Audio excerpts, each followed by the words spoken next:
Welcome back everybody. This video is about chu, which is mainly used for questions, and it's actually used for a couple different kinds of questions. It's pretty simple to learn, so I hope this video is short and easy.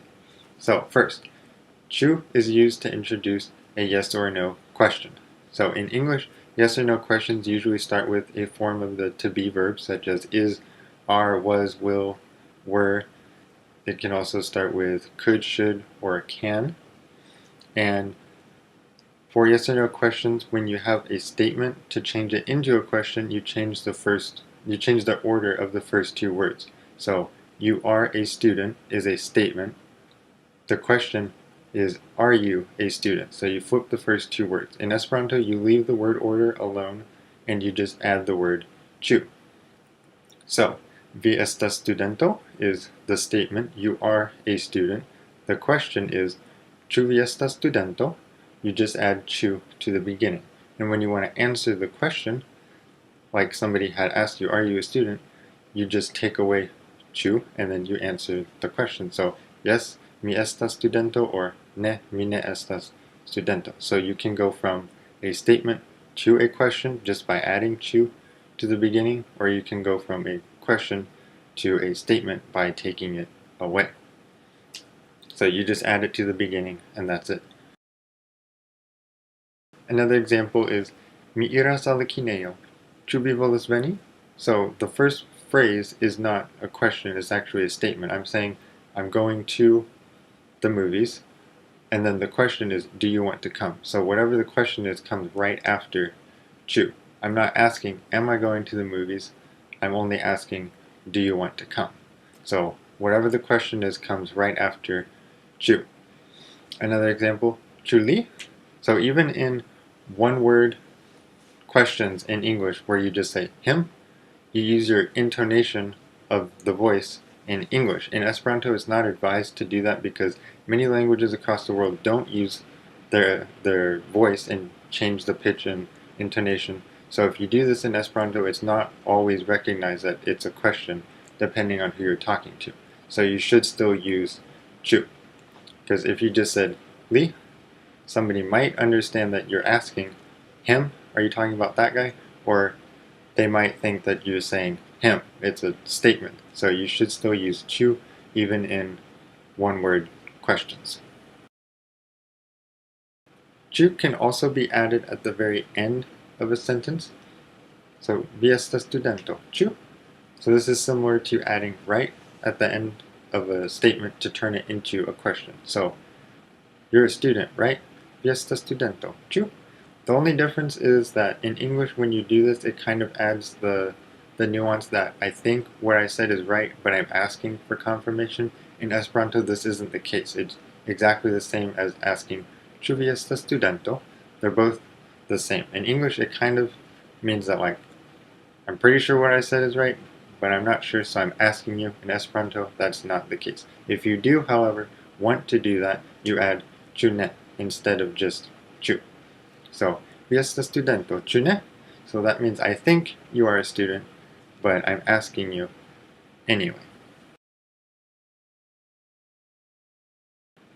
Tokyo estas la ĉefurbo de Japanujo, ĉu ne?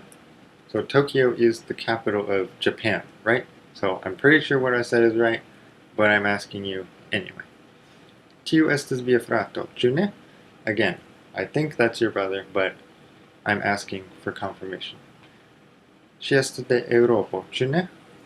Same thing. So if you want to ask a question and have that nuance that you're pretty sure what you just said is correct, you add ĉu ne instead of just chu. Chu can also be used to introduce multiple choice questions. So unlike yes or no questions, you suggest or you give two choices and the answer should be one of the choices or adding a new choice. So, ĉu vi volas kafon aŭ teon? Do you want coffee or tea? So the answer is not yes or no. The answer is coffee or tea, or you could add something else that you want. But you can use chu for multiple choice questions. Another example, ĉu hodiaŭ estas varme aŭ malvarme?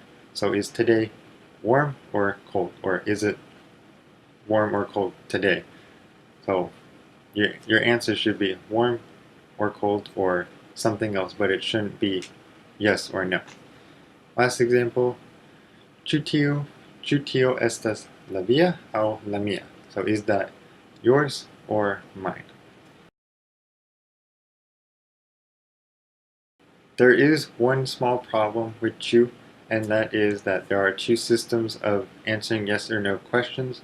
There's the Western system and the Eastern system. I'm not sure exactly how these systems came about to be, but I'm pretty sure it's because of the native languages of Western countries and Eastern countries. So when you have yes or no questions, sometimes they are answered the same in both systems and sometimes they're not. If there's a negative in the question, such as ĉu li ne havas infanojn, so doesn't he have kids? That's a negative question.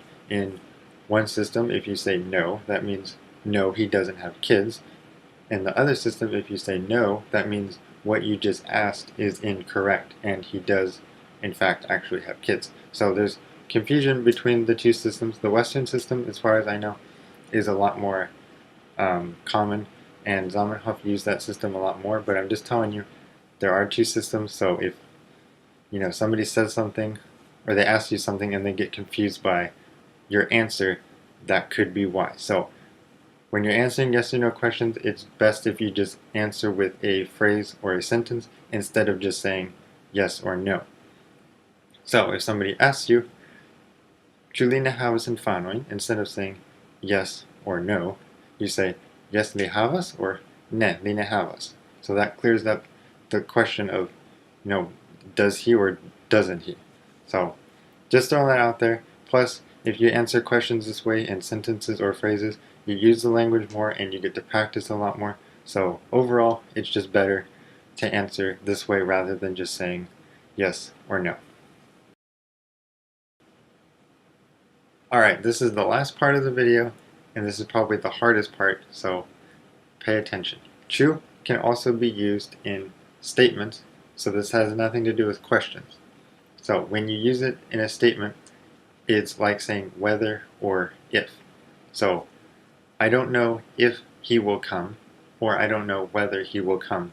You use ĉu for whether or if. So mi ne scias ĉu li venos. So the way that Tim Morley said this, so I'm going to pass this on to you because I thought this was brilliant. If you can use whether instead of if, you have to use ĉu. There is another word in Esperanto that means if, and people often want to use it in these situations, but you can't because it means something completely different.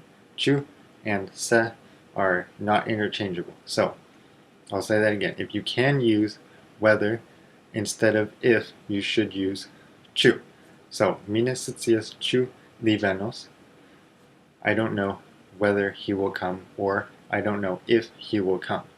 Mi ne scias se li venos is something else. Even though if you translate it directly, it still means I don't know if he will come or whether he will come. It doesn't mean the same thing. It's completely different. So use ĉu. Okay, se is with conditionals and not related to this at all. Another example, ŝi demandis al mi ĉu iu estas ĉi tie. So she asked me if someone is here, or she asked me whether someone is here. So you can't use se in either of these because it means something completely different. So I know this is kind of confusing and my explanation might not be that great, but if you just see more examples and just experience the language, it will sink in and you will learn a whole lot of stuff subconsciously when you're not really even thinking about it. So if you don't understand it right now, don't worry about it. Give it a little bit of time and you'll be completely fine. So as always, if you have questions or comments, I read everything that's posted on my videos, so you can ask me if you want. And yeah, that's the end. So thank you for watching. Jeez.